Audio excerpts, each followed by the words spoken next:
কলকাতার প্রাক্তন মেয়র পরিষদের বিরুদ্ধে এফআইআর, তারক সিং এর বিরুদ্ধে একাধিক অভিযোগ এবং জমি ফেরত চাইলে 10 লক্ষ টাকা তোলা দাবির অভিযোগ। ঠিক কি অভিযোগ আর কি অভিযোগে এফআইআর জানাবে অমিত সরকার রয়েছে আমার সঙ্গে। অমিত, আমরা জানিয়ে রাখবো, বেহালা থানায় এক ব্যক্তি তিনি গিয়ে অভিযোগ করেছেন তারক সিং এবং তার ছেলের বিরুদ্ধে, যে তারক সিং এবং তার ছেলে তারা দুজনে মিলে একজন ব্যক্তি জমি আত্মসাৎ করা বা জোর করে জমি দখল করা এবং সেই জমি তিনি যখন ফেরত চাইতে যান সেই সময় তারক সিং তাকে মারধর করে এবং আগ্নেয়াস্ত্র থেকে ভয় দেখায়।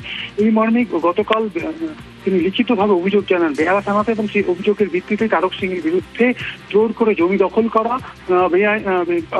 জমি দখল করা, একজন নাগরিককে মারধর করা, অস্ত্র দেখিয়ে ভয় দেখানো, অর্থাৎ অস্ত্র আইনে মামলা রুজু করা হয়েছে। তারক সিং এবং তারক সিং এর ছেলে দুজনের বিরুদ্ধে মামলা রুজু করা হয়েছে। তারক সিং হচ্ছে 117 নম্বর এবং তারক সিং এর ছেলে 118 নম্বর এবং তারক সিং এর ছেলে অমিত সিং 117 নম্বর ওয়ার্ডের কাউন্সিলর।